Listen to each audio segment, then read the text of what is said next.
시편 90편 2를 찾겠습니다.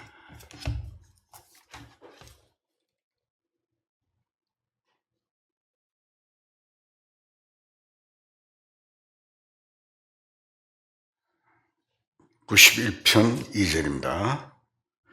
나는 여호와를 향하여 말하기를 그는 나의 피난처요 나의 여수요 내가 의뢰한 하나님이라 하리니.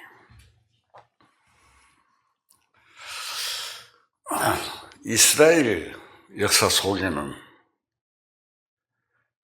하나의 그림자적인 내용들이 많이 들어있습니다. 특히 예수님께서 재림하시기 직전에 이 세상이 하나님께 도전하다가 멸망하는 그런 의미하는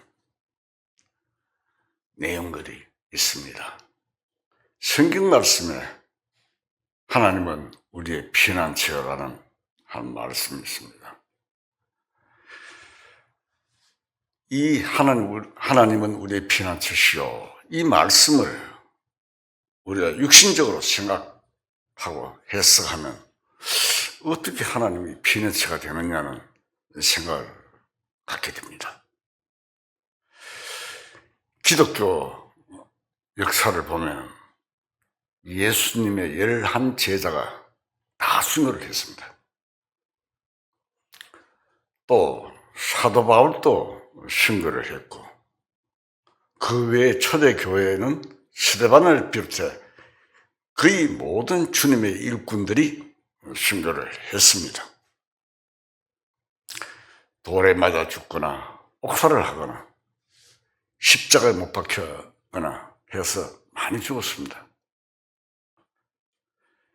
참된 신앙 운동이 일어날 때에는 항상 박해가 따랐습니다. 참 신앙의 역사가 일어나지 않고 기독교가 부패하거나 세속화될 때에는 비판이 없었습니다.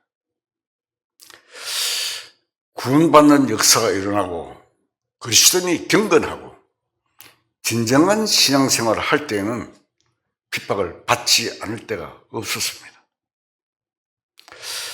여기에서 피난처라는 말은 반드시 우리 육신이 보호를 받는다는 듯이 하는 것만을 뜻하는 것이 아닙니다. 예수님이 말씀하시기를 몸은 죽여도 영혼을 능히 죽이지 못하는 자를 두려워하지 말고 오직 몸과 영혼을 능히 지옥에 멸하실 수 있는 일을 두려워하라. 마태복음 10장 28절에 있습니다. 한번 찾아봅시다.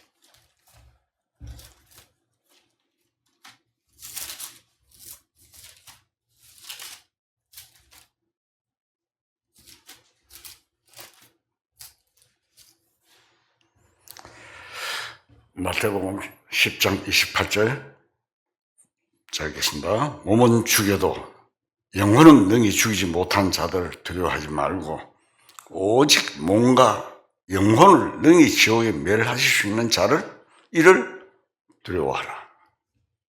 분명히 말씀하셨죠, 예수님께서. 그러므로 몸을 보존받는 것이 아니라 영혼을 보존받는 것이 피난인 것입니다. 조금 전에도 찬송가 속에서 나왔죠. 내 영혼 편안해, 내 영혼 편안해.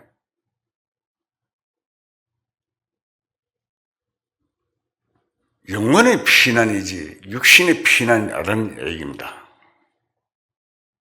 우리가 구원을 받고 하나님의 백성이 되고 주님께 속한 자가 되면 사탄의 공격 대상이 됩니다. 사탄은 하나님의 백성, 구원받은 사람을 계속 핍박하고 영혼을 공격합니다. 물론 사탄이 우리 영혼을 죽일 수는 없습니다. 방금 상고하는 내용 속에 나오죠. 그러나 한 가지 문제는 육신적으로 너무 핍박을 당하고 어려움을 당하면 영적인 생활이 약화되고 신앙이 약화되어 힘을 못 쓰는 일이 있다는 사실입니다. 하나님이 우리의 피난처가 되신다는 말은 우리가 마음을 주님께 드리고 주님을 확실히 믿는 믿음에 의해서 우리의 믿음이 보존되는 것을 말하는 것입니다. 육신이 안전하다든지 육신이 건짐을 받는다든지 하는 것을 말하는 것이 아닙니다. 그것은 기독교 역사에서 입증된 것입니다. 고린도서 4장 9절을 찾겠습니다.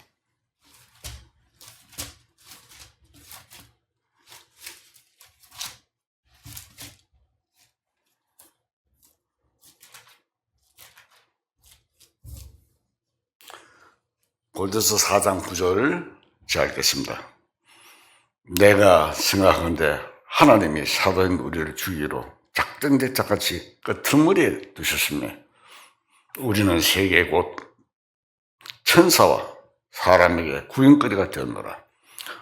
우리는 그리스도 때문에 어리석으나 너희는 그리스도 안에서 지혜롭고 우리는 약하나 너희는 강하고 너희는 존귀하나 우리는 비천하여 바로 이 시간까지 우리가 줄이고 목마르며 헐벗고 메마지며 정처 없고 또 수고하여 친히 손으로 일을 하며 모욕을 당한 적 축복하고 박해를 받은 적 참고 비방을 받은 적 건면하니 우리가 지금까지 세상의 더러운 것과 만물의 찌꺼기 같이 되었도다.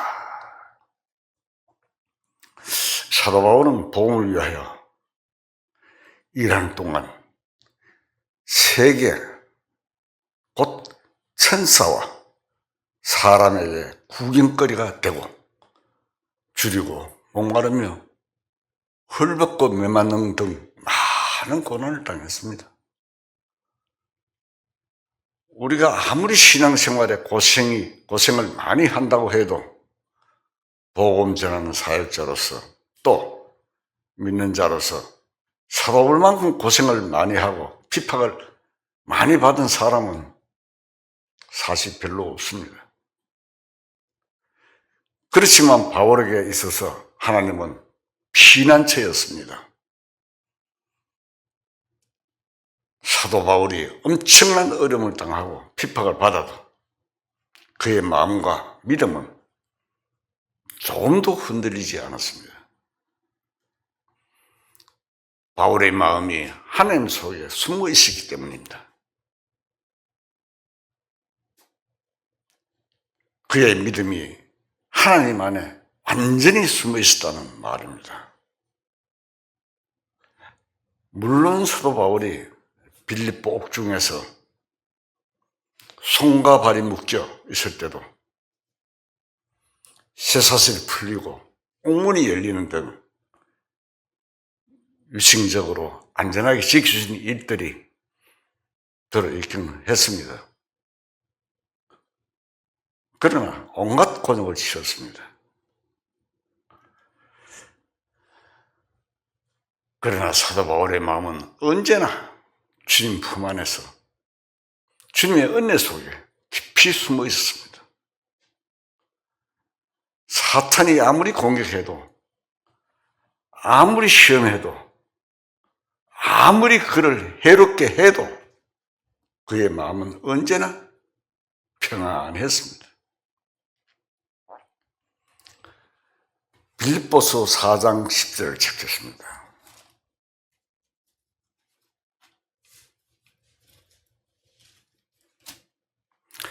빌립보서 4장 10절 자 읽겠습니다. 내가 주 안에서 크게 기뻐함은 너희가 나를 생각하는 것이 이제 다시 사기남이니 너희가 또한 이를 위하여 생각은 하였으나 기회가 없었느니라. 내가 궁핍함으로 말하는 것이 아니니라. 어떤 형편에서든지 나는 자족하기를 배웠느니 나는 비천에 처할 줄도 알고 풍부에 처할 줄도 알아. 모든 일 곧 배부름과 배고픔과 풍부와 궁핍에도 처할 줄 아는 일체의 비결을 배우노라. 바울은 궁핍 속에서도 자족하는 비결을 알았다고 했습니다. 사도 바울이 신앙으로 걸어간 걸음은 항상 평형 상태였습니다. 그런데 우리는 오르내림이 너무 많습니다. 물질이 풍부해지면 기분이 좋아서 마음이 올라가고, 또 물질이 없고 가난하면 마음이 쳐져서 내려가고, 평형을 유지를 못합니다. 바울은 부할 때나 가난할 때나 마음은 언제나 요동이 없었습니다. 바울에게도 고린도 교인들이 돈을 많이 보내주어 때론 풍부했던 때도 있었습니다.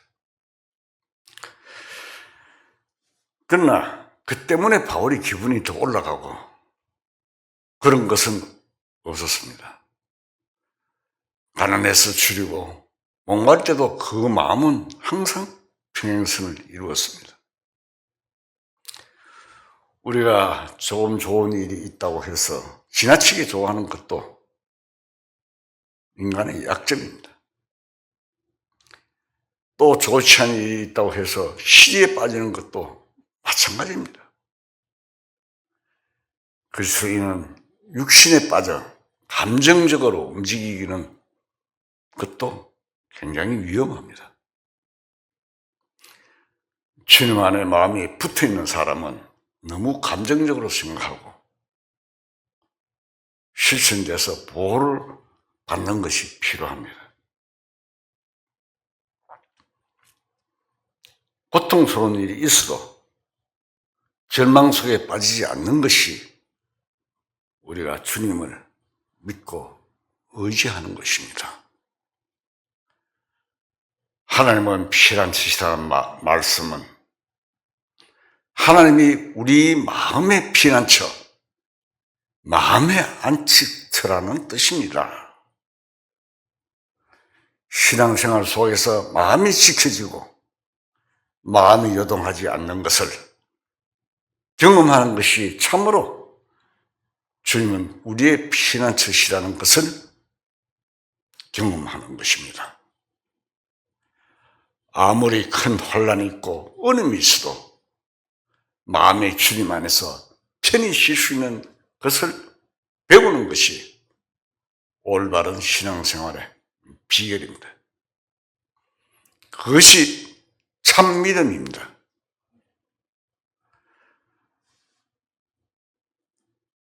로마서에 보면 믿음으로 믿음에 이르게 한다. 로마서 1장 17절에 있습니다. 믿음으로 구원을 받고 다음 단계에 믿음으로 전진해 갑니다. 이 세상은 환난과 죄와 유혹과 시련이 많은 곳입니다.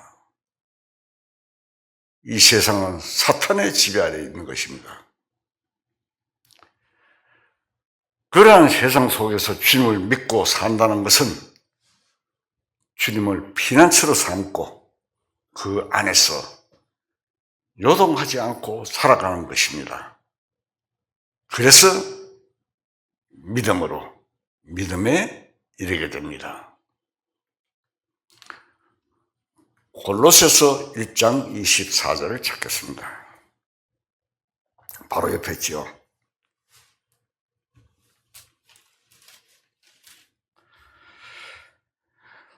자, 읽겠습니다.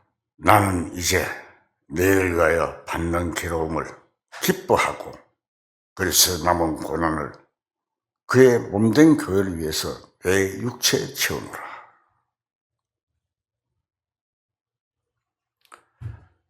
예수님이 십자가에 못 박혀 돌아가셨는데 그리스도에 남은 고난이 있다고 말했습니다. 방금 읽은 내용 속에 나오죠. 그리스도의 남은 고난을 그의 몸된 교회를 위해 내 육체에 채우노라. 이 말씀은 예수님이 고난 받으신 것이 모자란다는 뜻이 아니라 교회가 걸어가는 길에는 그리스도인이 감당해야 할 부분의 고난이 있다는 말입니다. 그리스도인으로서 받아야 할 고난이 교회를 위하여 받아야 할 고난인 것입니다. 그래서 교회를 위하여 내 육체에 채우노라. 기록이 되어 있지 않습니까? 교회를 위하여 내 육체에 채우노라고 했습니다. 주님의 교회를 위해서 내 육체에 채울 고난이 있을 것입니다. 주님의 몸인 교회의 한 지체라면 그 지체를 따라서 남겨진 고난이 있습니다. 그것을 내 몸에 채워야 한다는 것입니다. 이것을 참으로 알고 채울 수 있으면 이것이 바로 주님 안으로 피난하는 것입니다. 이 고난이 우리 앞에 올 때 도망쳐버리면 이것은 피난처에서 나가는 것입니다. 마가란 요한이 사도 바울과 전도 여행을 하다가 위험을 느끼고 예루살렘으로 돌아가 버렸습니다. 그래서 바나바와 바울이 심하게 다툰 동기가 그게 있죠. 바나바의 생길이죠. 이만큼 하나님의 일이 소중합니다. 그러면 사탄으로부터 공격을 받습니다. 그런 자는 구원을 받은 그리스도인은 모든 사람이 다 내 육체에 채워야 할 고난이 있습니다. 각자. 그것을 피하지 않고 내 육체에 채우면 그것이 바로 주님 안에서 보호를 받는 것입니다. 믿음이 보호받는 것이지 영적인 삶이 보호받는 것입니다. 믿음이 보호받고 또 영적인 삶이 보호를 받는 것입니다. 환난 중에 성령으로 말미암아 보호를 받고 인도를 받는 것입니다. 그래서 우리가 구원받았지만 혼란하고 궁핍한 과정을 거치다가 어느 날 들림받는다고 생각합니다. 그러니까 우리는 환난 속에서 주님을 믿고 그 안에서 단련되고 그 안에서 마음이 숨어있지 않으면 안 되는 것입니다. 그리스도인은 같은 운명 속에 있습니다. 왜? 한 지체이기 때문에. 내 옆에 있는 형제나 자매가 당하는 일이나 내가 당하는 일이나 똑같은 일입니다. 그러니까 서로 돌아보고 교제하는 중에 어느 날 주님이 우리를 데려가는 것이지 혼자 잘 살고 내 멋대로 살 때에 그냥 데려간다는 생각 가지면 안 됩니다.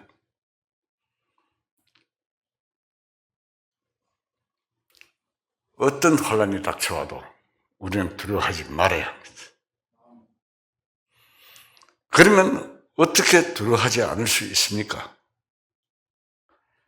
하나님의 목적을 두고 창조하신 이 세상이 변동이 일어나고 성경 말씀대로 바닷물이 요동치하고 넘친다 하더라도 우리는 주님의 백성이기 때문에 주님의 백성에게 무슨 일이 있겠습니까? 이사야서 41장을 찾겠습니다. 41장 21절. 자, 읽겠습니다. 이사야서 41장 21절입니다. 나 여호와 말하노라. 너희 우상들은 소송하라.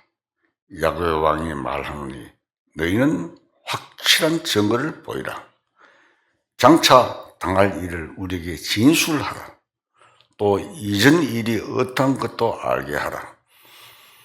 우리가 마음에 두고 그 결말을 알아보리라. 혹 앞으로 올 일을 듣게 하며 뒤에 올 일을 알게 하라.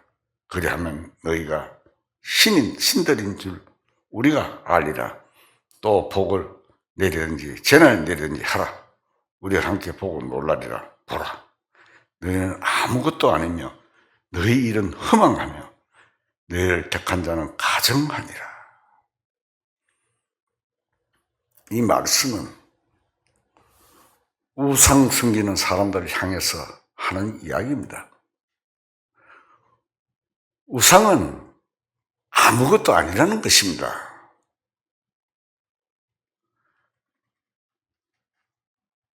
로마서 8장에 보면은 이 샴나만성이 허무한데 굴복하고 단식한다고 했습니다. 잠깐 보고 지나갑시다. 로마서 8장.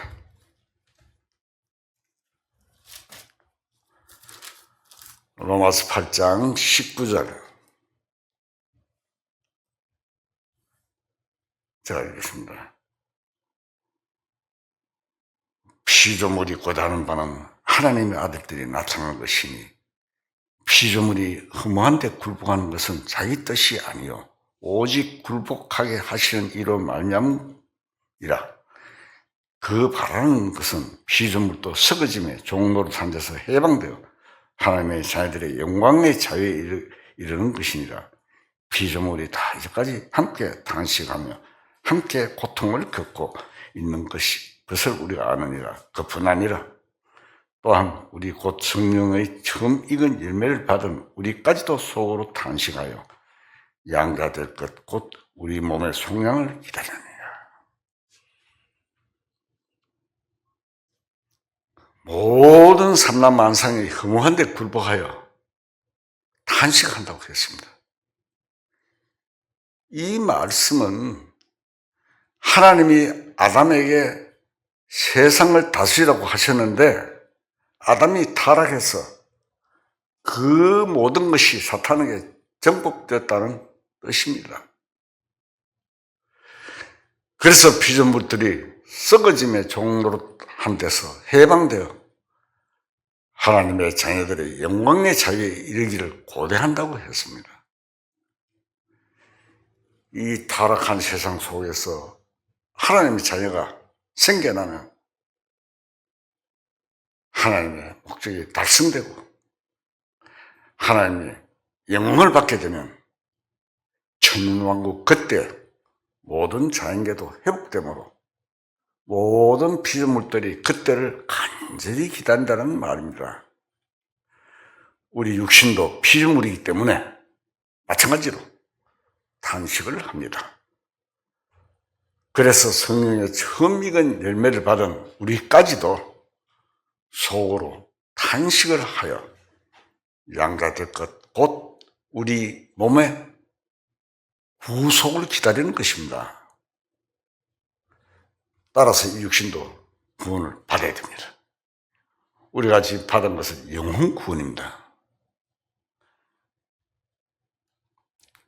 육신이 구원받자면 이 육신의 힘이 줄어들어야 되고 육신이 신을 거쳐야 되고 환난을 거쳐간 일들이 있는 것입니다. 이 육신은 아직도 세상에 속해 있기 때문에 여러 가지 어려운 일을 거쳐가는 것입니다. 그럴 때 속 사람이 보존을 받아야 됩니다. 마음이 보호를 받아야 하는 것입니다. 우리의 신앙생활에는 여러 가지 모양으로 어려움이 있습니다. 크든 적든 환란이 있습니다.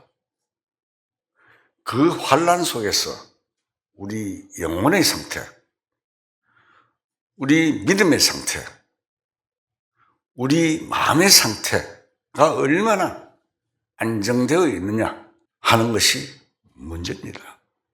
계시록에는 그 어린 양의 보호자로부터 나와서 길 가운데로 물이 흐르는 강이 있습니다.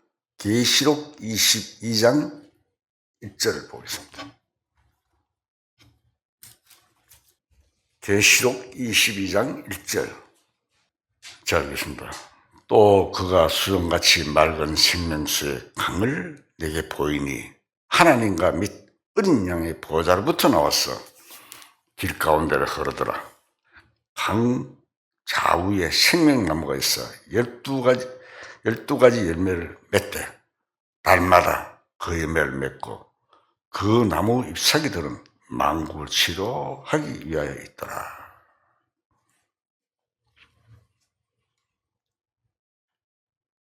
우리는 하나님의 보호자로부터 흘러내리는 그 강물을 마시는 사람들입니다. 그 강물에 우리는 발목을 적시거나 허리를 적시거나 온몸을 적셔서 사는 사람들입니다. 예수님께서 요한복음 6장에 보면 그런 말씀이 나옵니다. 내 살을 먹고 내 피를 마시는 자는 영생을 가졌고 라는 말씀을 했습니다. 또 요한복음 4장에 보면은 예수님이 수가성 우물가에 앉아 계실 때 한 사마리아 여인이 물을 길러 나왔습니다. 예수님이 그 여자에게 물을 좀 달라고 하자 여자는 당신이 유대인으로서 어찌하여 사마리아 여인이 나에게 물을 달라 하나이까 하니 이는 유대인이 사마리아인과 상종하지 아니합니다. 유대인들은 사마리아 사람들을 개같이 취급했다. 기록이 되어 있어요. 그때 예수님이 말하시기를 이 여자 여인에게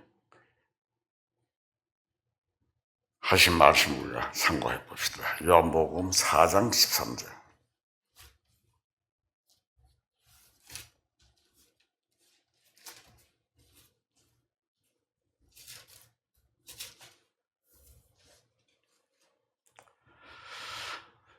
요한복음 4장 13절. 자, 읽겠습니다.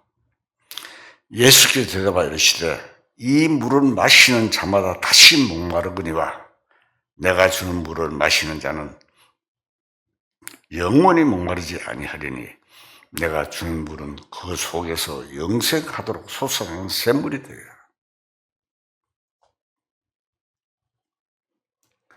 그러자 그 여자가 주여 그 물을 내게 주사 목마르지 않고 또 여기 물길을 오지 않게 하소서 15절에 나오지요.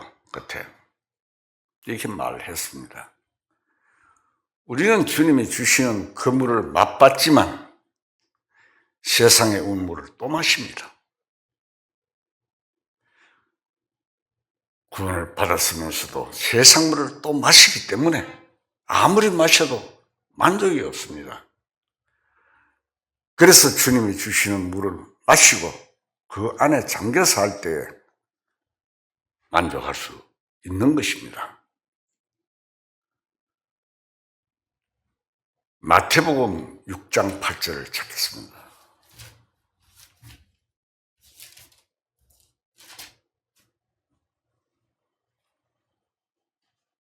마태복음 6장 8절.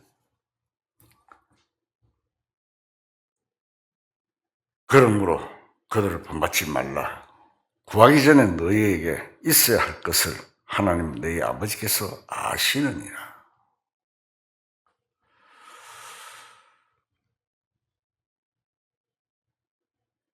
그 다음에 10장, 넘겨서 10장을 한번 봅시다. 10장 9절을 한번 봅시다. 너희 중에 누가 아들이 떡을 달라 하는데 돌을 주며 생선을 달라 하는데 뱀을 줄 사람이 있겠느냐?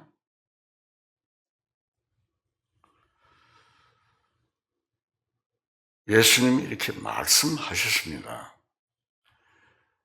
하나님은 우리에게 절대로 떡을 주시, 돌을 주시는 분이 아닙니다. 우리가 구할 때 잘못 구하지만 하나님이 주실 때에는 우리 마음이 답답하고 배고픈 상태, 어찌할 수 없는 상태에서 하나님의 어떤 뜻을 알게 해 주심으로써 우리에게 떡이 되는 것입니다. 성령이 함께 하신다는 것, 하나님이 함께 하신다는 것을 확실히 알면 마음의 모든 문제가 해결됩니다. 그러면 마음이 요동하지 않고 그때 하나님이 나의 피난처가 됩니다. 고린도서 13장 3장 16절에 보면은 너희가 하나님의 성질인 것과 하나님의 성령이 너희 안에 계시는 것을 알지 못하느냐고 했습니다. 여기 우리 참으로 하나님의 성전을 알고 성령이 계시는 것을 알면 피난처가 확실히 생깁니다. 그러면 그때 마음의 근심에서 놓이게 됩니다. 성령이 계셔서 성령이 자기 일을 하시는데 무슨 염려가 필요할까요?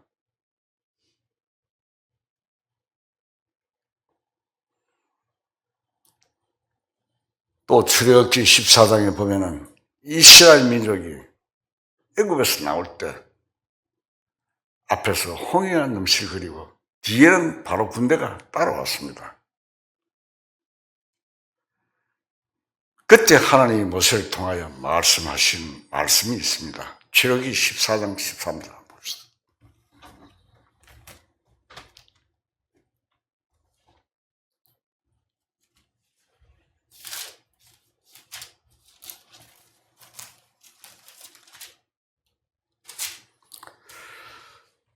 출애굽기 14장 13절입니다.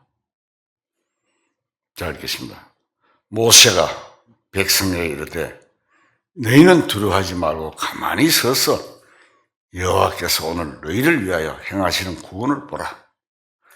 너희가 오늘 본 애굽 사람은 영원히 다시 보지 아니하리라.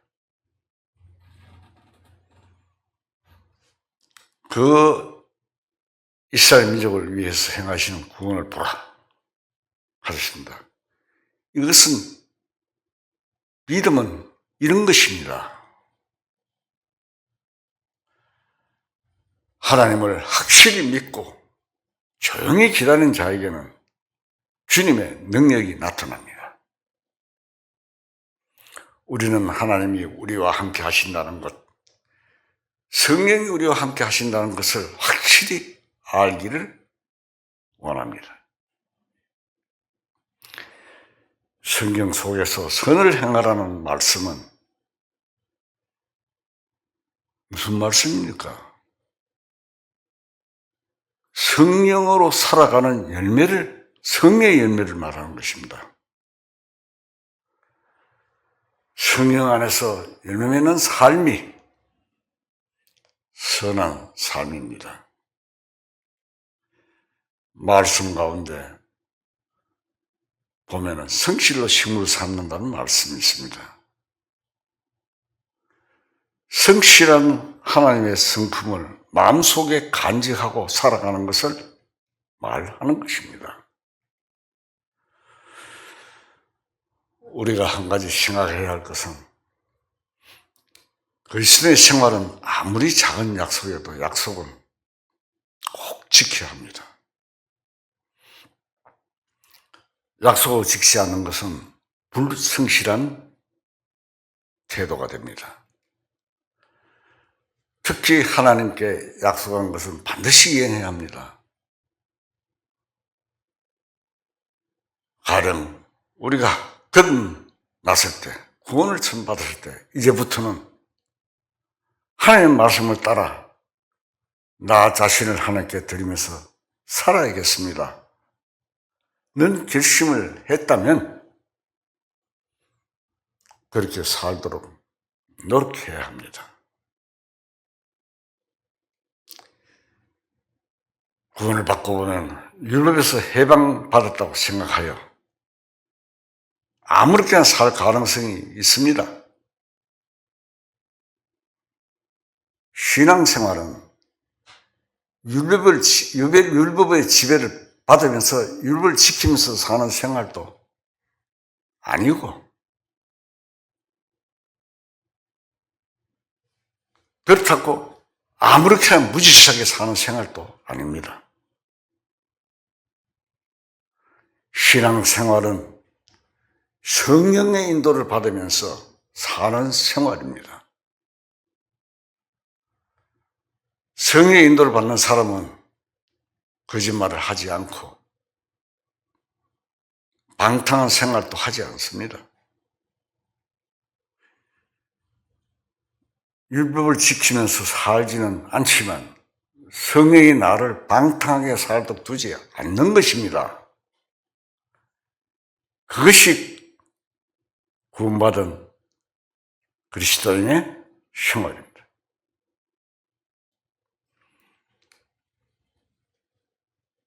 거듭났지만 아직 성령의 인도를 못 받고 살아가는 상태의 사람이 있습니다. 왜냐하면 육신의 힘이 너무 크기 때문에, 세기 때문에 성령의 인도를 못 받고 그저 구원받았다는 의식만 가지고 삽니다. 죄를 지어도 죄가 별로 무섭지 않고 천당 갈 수 있다는 식으로 살아가는 것입니다. 우리가 그런 사람 주변에 많이 보지 않습니까? 저는 주변에 그런 사람들을 많이 보고 있습니다. 성령을 엎어놓고 산다고 그런 입으로 그런 말까지 하는 사람을 내가 들었어요.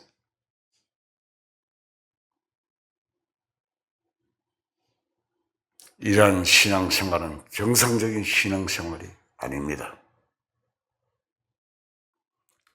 그리스도는 성실하신 하나님의 성품을 마음속에 간직하고 살아가도록 되어 있습니다.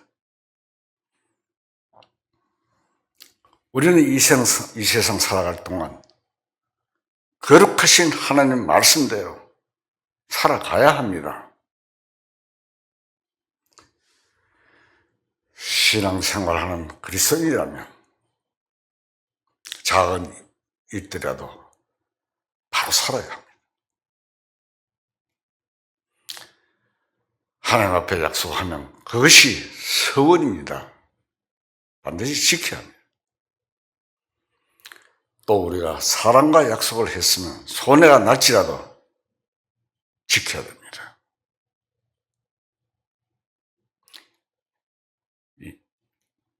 그것이 그리스도로서 성실한 삶입니다. 성실함이 없으면 하나님도 나를 믿어주지 아니하시고 사람도 나를 믿어주지 않습니다. 우리가 특히 경제 문제에 있어서는 정확해야 합니다. 남에게 빚진 돈을 갚을 생각도 안 하고 그러면서 신앙생활을 한다고 생각하면 안 됩니다.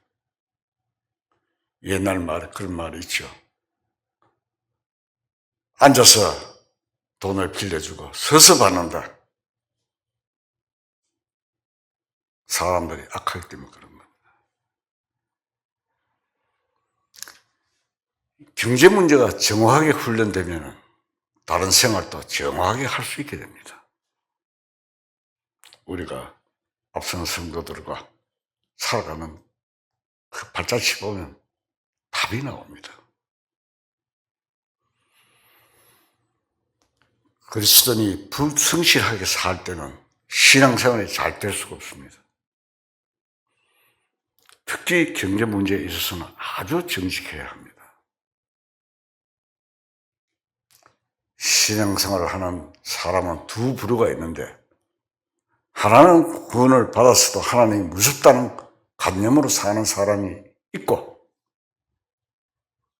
또 하나는 하나님은 참 사랑이시고 라고 여기고 항상 감사한 마음을 품고 사는 사람이 있습니다. 두 부류의 사람이 있습니다. 하나님 무섭다고 생각하는 사람, 사는 사람은 신앙생활이 활발하지 못하고, 하나님이 고맙다고 감사하다는 생각 안에서 사는 사람은 하나님 앞에 마음이 자유롭고 신앙생활이 활발합니다. 하나님을 우습게만 여기는 사람은 언제나 전전긍긍하면서 마음의 자유가 없습니다. 종의 의식 속에서 살아가고 있습니다. 갈라디아서 4장 6절 찾겠습니다.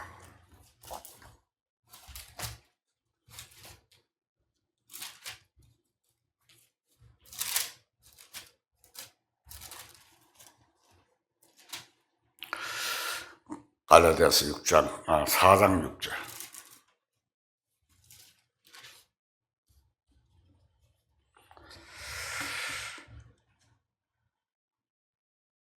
너희가 아들임으로 하나님이 그 아들의 영을 우리 마음 가운데 보내사 아빠, 아버지라 부르게 하셨느니라.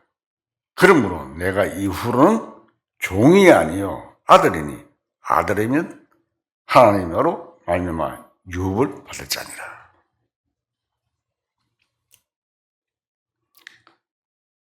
종은 열심히 일하면서도 항상 무서워하는 마음이 있고 자유가 없습니다. 아들은 부모가 자신을 사랑한다는 것을 알기 때문에 혹 잘못한 것이 있어도 담대하게 지낼 수 있습니다.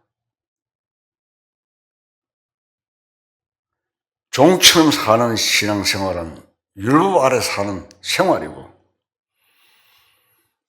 아들처럼 사는 신앙생활은 성령의 인도를 받는 생활입니다. 아들에게는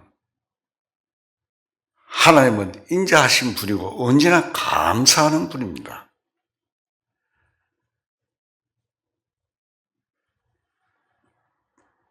하나님의 말씀을 따라 참된 삶을 우리는 살아가야 합니다. 히브리서 13장 9절을 한번 찾겠습니다. 히브리서 13장 9절 잘 읽겠습니다. 여러 가지 다른 교훈에 끌리지 말라. 마음은 은혜로서 굳게 함이 아름답고 음식으로서 할 것이 아니니 음식으로 말미암은 아마 행한 자는 유익을 얻지 못하였느니라.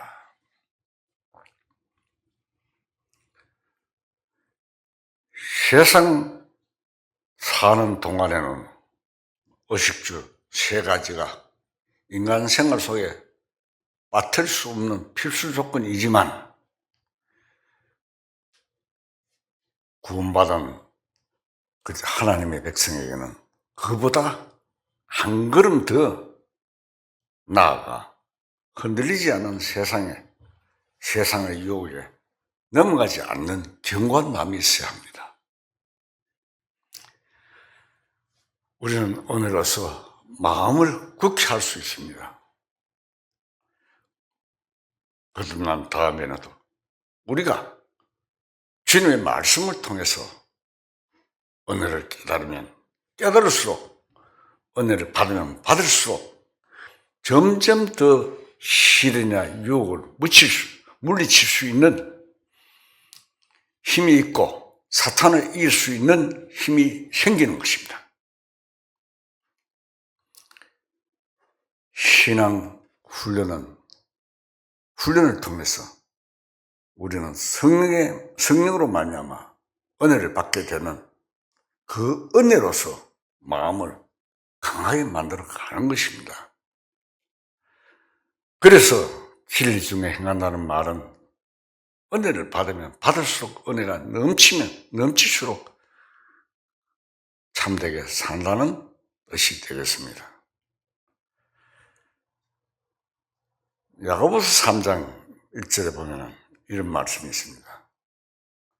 내 형제들아, 너희는 성전된 우리가 더 큰 심판을 받을 줄 알고 성생이 많이 되지 말라, 이런 말씀이 있습니다. 사람 중에는 남에게 성생되기를 좋아하고 가르치기를 좋아하는 사람이 있습니다. 남을 가르치기를 좋아한다는 것은 자기에게는 지혜와 총명이 있다는 뜻이잖아요. 너희 중에 지혜와 총명이 있는 자가 누구냐? 야고보서 3장 13절 찾겠습니다. 우리 다음에 야고보죠.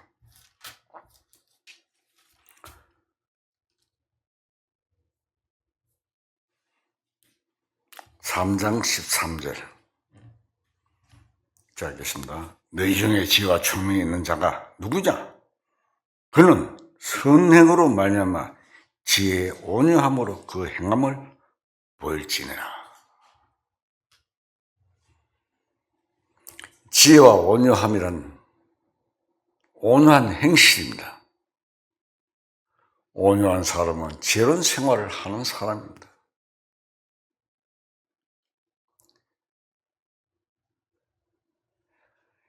마태복음 11장 한번 봅시다.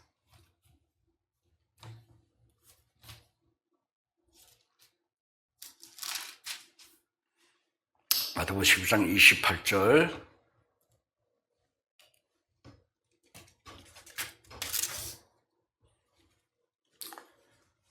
자, 읽겠습니다. 수고하고 무거운 짐자들아, 다 내게로 오라. 내가 너희를 쉬게 하리라. 나는 마음이 온유하고 겸손하니 나의 명령을 메고 내게 배우라. 그리하면 너희 마음이 힘을 얻으리니. 예수님께서는 자신의 마음이 온유하고 겸손하다고 하신 것은 예수님은 하나님 아버지의 뜻을 아시는 분이기 때문입니다. 하나님의 뜻을 아는 것이 바로 지혜입니다. 예수님 자체가 지혜입니다. 11장 그 23절 한번 봅시다. 마태복음 11장 23절. 가버나움아, 네가 하늘에까지 높이 솟아지겠느냐? 음부까지 낮아지리라. 네가 행한 모든 권능을 소돔에서 행하였더라면 그 성이 오늘까지 있었어요. 예수님이 가버나움 사람들이 이적을 행하셨지만 보는 앞에서 그들이 예수님을 믿지 않았다는 말씀입니다. 가버나움 사람들이 예수님을 알아주지 않던 예수님은 그것에 대하여 아무 불만이 없었습니다. 아버지가 자신을 알아주는 것만으로 족하다고 했습니다. 그만큼 예수님은 온유하신 분이기 때문에 아버지의 뜻을 알았고 아버지 뜻에 순종할 수 있었습니다. 그래서 예수님이 나는 마음이 온유하고 겸손하니 나의 멍에를 메고 내게 배우라. 그리하면 너희 마음이 힘을 얻으니 라고 하신 말씀입니다. 29절 나오죠. 11장 29절. 나는 마음이 온유하고 겸손하니 나의 멍에를 메고 내게 배우라. 그리하면 너희 마음이 힘을 얻으리니. 우리가 이 예수님 말씀이 하신 말씀 한 말씀을 깨닫고 마음판에 새기고 그 말씀을 따라 걸어가는 것이 예수님의 제자가 되는 것입니다. 예수님은 따로, 나는 따로. 그것은 하나님 예수님의 말씀을 순종하는 자가 아니잖아요. 그래서 깨달은 만큼 우리가 하나님 말씀대로 살아가야 하는 것입니다. 야고보서 3장 17절을 한번 봅시다.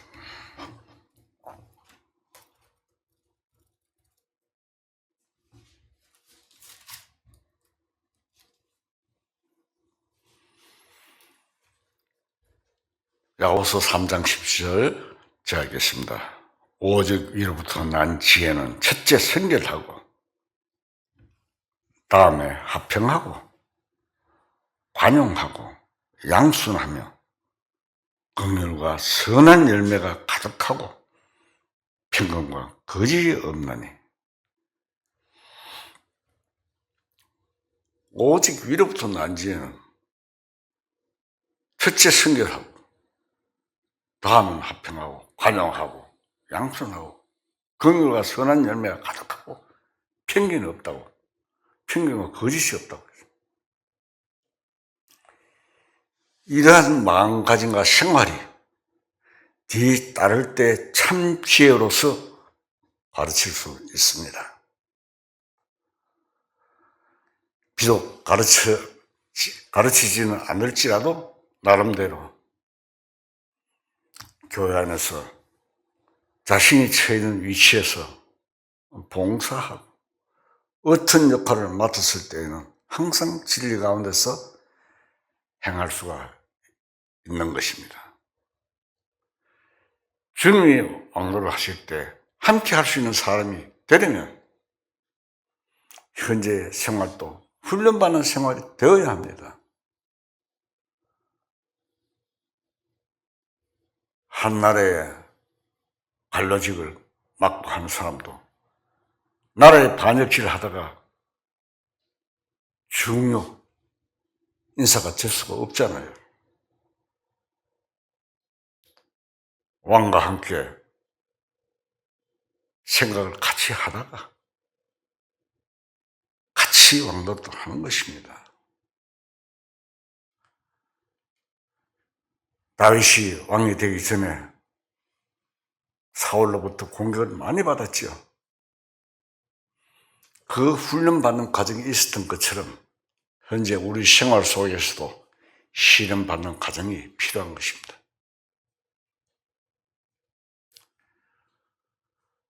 우리는 미워하지 않고 용서하는 마음 또한 또 화평하는 마음을 길러야 합니다.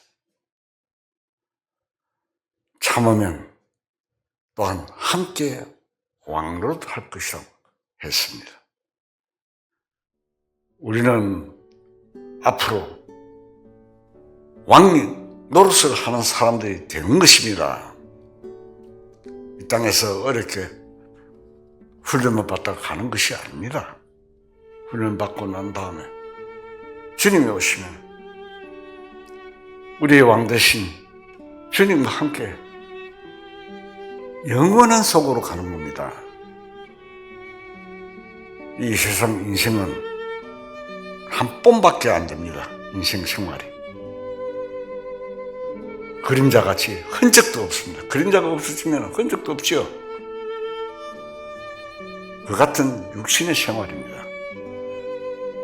우리 영혼이 영원한 하나님의 생명을 받은 우리들은 주님이 왕노릇 할 수 있게끔 주님이 오신 날까지 주님만 바라보고 일편단심으로 살아가야 합니다. 다 같이 기도하시겠습니다.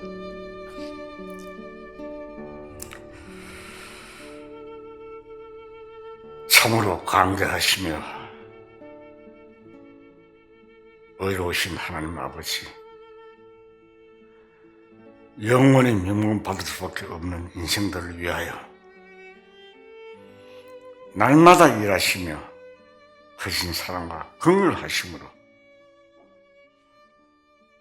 새 생명 주시기를 원하시는 하나님 아버지의 크신 은혜, 감사와 찬송과 영광을 드립니다. 잠시 장가두면 배울 주님을 기다리면서 주신 말씀대로 살아갈 수 있게 도와주시고 이끌어 주시옵소서. 주님만을 배울 때 흉수된 종아 잘했도다 칭찬받을 수 있는 우리 모두의 그리스도인이 될 수 있게 인도하여 주시옵소서. 우리 주 예수 그리스도 이름으로 감사하며 기도드리옵나이다. 아멘.